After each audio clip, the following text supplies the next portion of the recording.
En esta presentación estudiaremos la interacción entre un átomo y campos externos estáticos, eléctrico y magnético, lo que conocemos como efecto Stark y efecto Zeeman. Primero, antes de empezar, nos interesa saber de qué tamaño es esa interacción, para compararla con la estructura electrónica que ya conocemos de un átomo. En un laboratorio, por ejemplo, podemos producir campos eléctricos de algo así como 100 kilovolts por centímetro y campos magnéticos por ahí de 10 teslas. ¿Cómo se compara esto con la energía, por ejemplo, de amarre del electrón 1s en hidrógeno, que sabemos que es de 13.6 electronvolts? Bueno, el campo eléctrico atómico, chequen que este cálculo está bien, lo podemos escribir como 2 veces el valor del Rydberg, o sea 2 por 13.6, dividido entre la carga del electrón y el radio de Bohr. Hagan las cuentas y eso da un valor de 5.14 por 10 a la 9 volts por centímetro. Mucho más grande que los 100 kilovolts por centímetro que podemos producir en el laboratorio. Por otra parte, hemos aprendido que la respuesta a un campo magnético está dada por el magnetón de Bohr. Lo usamos para hidrógeno, que consulten por favor el valor del magnetón de Bohr en las tablas de NIST. Es como 5.8 por 10 a la menos 5 electronvolts por Tesla. Otra vez, aún en campos muy intensos de 10 teslas, sigue siendo muy pequeño comparado con los 13.6 electronvolts. Esto quiere decir entonces que en el laboratorio lo que podamos producir de campos eléctricos o magnéticos pueden ser incluidos en un cálculo mediante teoría de perturbaciones, siempre y cuando estemos tratando estados ligados atómicos con energías de algunos electronvolts. El primer caso entonces es efecto Stark, quiere decir tenemos un campo eléctrico como nos gusta en el laboratorio, homogéneo, uniforme, bonito. La energía clásica de interacción entre un electrón y este campo está dado simple y sencillamente como el producto punto de E0 y R y multiplicado por la carga del electrón.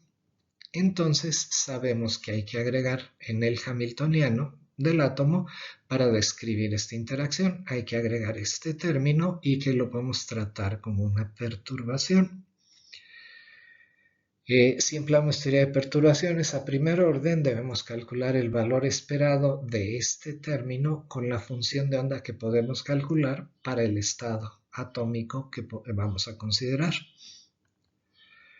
Esto es, calculamos entonces el valor esperado de menos EE0 punto la integral, el valor esperado de la integral que es el valor esperado de R en el estado atómico que estamos considerando. Bueno, algo que no hemos considerado hasta ahora y que es indispensable considerar es en el hamiltoniano, no perturbado en el hamiltoniano del átomo solito, es que este hamiltoniano no cambia si se hace la sustitución R por menos R en todos los términos. Es el operador de paridad es el que hace esta transformación. Por tanto, las funciones de onda atómicas deben de ser también eigenfunciones del operador de paridad. En la aproximación de campo central que hemos estado utilizando, escribimos las funciones de onda de electrones individuales como el producto de una función radial por un armónico esférico dado por los números cuánticos L y ML.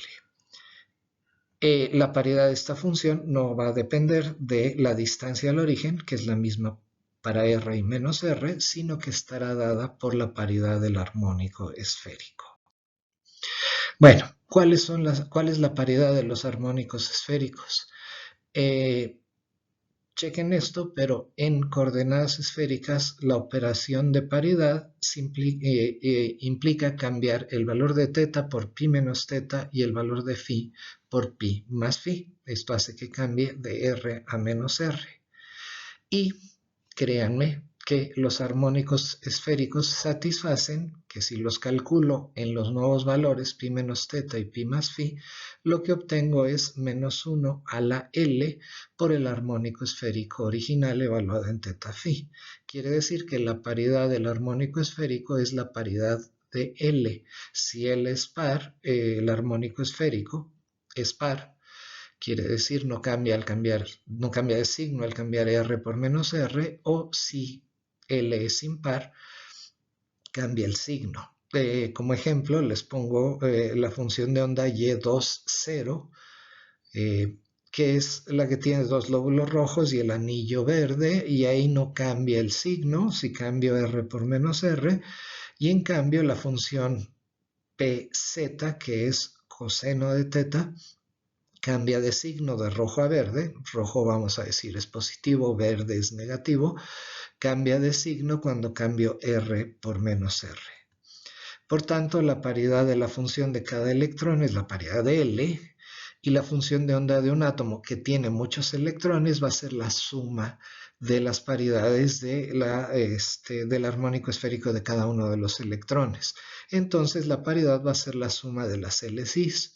Por cierto, algunos de ustedes habrán notado en las tablas de NIST que además de los valores de multiplicidad y momento angular orbital y momento angular total para cada átomo, en algunos átomos aparecía una O chiquita para indicar que ese estado tenía esta propiedad, que es que esos estados son impares. Por ejemplo, el estado base de nitrógeno es un cuarteto S 3 medios y es un estado impar, se indica con una O de odd como estado impar.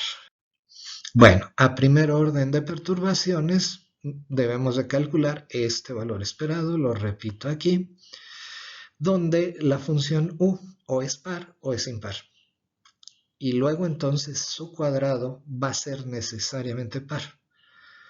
Como el operador R es impar, y estamos integrando sobre todo el espacio, va a haber igual contribuciones positivas como negativas a la integral, y el efecto del campo eléctrico a primer orden es 0. Entonces, a primer orden no hay perturbación debido a un campo eléctrico.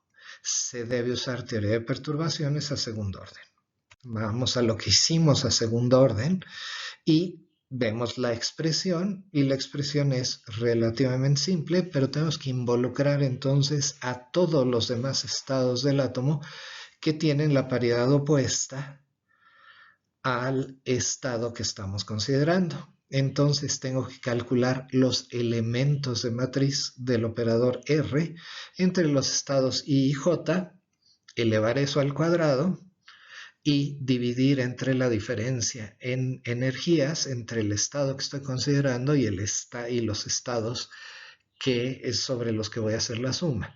Esto se vuelve algo relativamente complicado, y lo importante es que vean que el cambio en energía a segundo orden de perturbación depende del cuadrado del campo. Quiere decir, estamos considerando un efecto Stark que se llama cuadrático. Se puede mostrar, y es relativamente simple, que el campo desdobla los niveles de energía de acuerdo al valor de la proyección de momento angular total MJ, electrónico total MJ. Bueno, pero hay un caso en el que necesitamos considerar un efecto Stark que es casi lineal. Hasta ahorita la teoría de perturbaciones no degenerada que usamos se puede utilizar para átomos multielectrónicos porque los estados que tienen paridades opuestas se encuentran muy lejos en energía uno de otro. Pero ¿qué pasa si hay estados con paridades opuestas que tienen casi la misma energía? Entonces ahí no podemos utilizar la teoría de perturbaciones no degeneradas, sino tenemos que usar la teoría de perturbaciones de estados degenerados o casi degenerados. En la tarea, ustedes van a hacer el cálculo del efecto Stark para los estados 2s1 medio y 2p1 medio de hidrógeno, que acuérdense son casi degenerados. La única separación que hay entre ellos es el corrimiento Lamb, que es una separación pequeñita y que puedo hacer comparable con un campo eléctrico de laboratorio. Para la solución se las platico, escribimos las funciones de onda para estados de JMJ en términos de estados de ML y MS. Para el estado, por ejemplo, que tiene proyección MJ más un medio, no queda otra para el 2S que sea el estado espacial 2S, no tiene más que proyección 0, ML igual a 0 y alfa la proyección de spin más un medio. Para el estado 2p un medio con proyección un medio, ahí fíjense que puede ser una combinación lineal del estado 2p con proyección más 1 y con proyección de spin menos un medio, por eso le pongo la beta, más el estado 2p con proyección 0 y con proyección de spin más un medio. Ahora, me faltan las constantes C1 y C2. Para calcular esas constantes, apliquen a esta segunda función J más. Fíjense que con J más debería de subirle el valor de proyección, pero es un estado un medio, así es que no le puedo subir nada y esto tiene que dar 0. Pero del lado derecho ustedes pueden escribir J más como L más S más, aplíquenla o a la parte espacial o a la parte de spin y vean qué les sale y van a ver simple y sencillamente que esto les da una relación para C1 y C2. Además, acuérdense que el cuadrado de C1 más el cuadrado de C2 debe ser 1 para que la función esté normalizada y eso les permite obtener, salvo un signo, C1 y C2. No se apuren por el signo, usen el que quieran. Escriban el hamiltoniano de perturbación como menos E0 y ponemos el campo en la dirección Z. Entonces lo escribo como menos E0 R coseno de teta. Escribo las funciones espaciales como las funciones, como la parte radial por la parte angular, el armónico esférico, y calculo los elementos de matriz de este término de perturbación entre las funciones que acabo de calcular. Acuérdense para este elemento de matriz que cuando encuentro alfa con alfa me da un 1 y cuando encuentro alfa con beta me da un 0 y cuando encuentro beta con beta me da un 1. Y después, y esta parte, insisto, es bien importante, ustedes van a agregar en la matriz de 2 por 2 que van a obtener la separación lambda entre los dos niveles, entre estos dos niveles. A esa la ponen simbólicamente como delta lambda.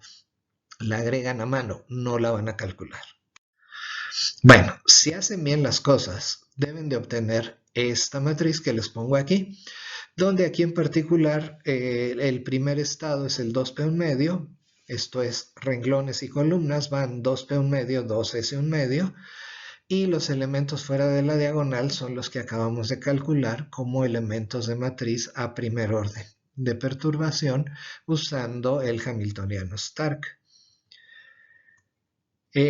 Esta Z2P2S es justamente este elemento de matriz radial entre las funciones 2S y 2P del átomo de hidrógeno que conocemos y que podemos calcular directamente usando R2S y R2P de las tablas. Se encuentra, si ustedes hacen todo esto, el comportamiento que se muestra en esta figura para los niveles de energía. El 2S un medio y el 2P un medio se abren a medida que aumenta el campo externo, el campo Stark. En campo cero están separados por el corrimiento lambda. Por cierto, este tratamiento no lo van a ver en absolutamente ningún libro de texto, que yo sepa. Usualmente se habla del desdoblamiento Stark para hidrógeno, el 2S y el 2P, considerando que son efectivamente degenerados y que delta de lambda es 0. En este caso incluimos a mano la separación lambda para ilustrar mejor lo que efectivamente pasa cuando los estados sí están separados, pero están separados muy poquito, como es el corrimiento lambda.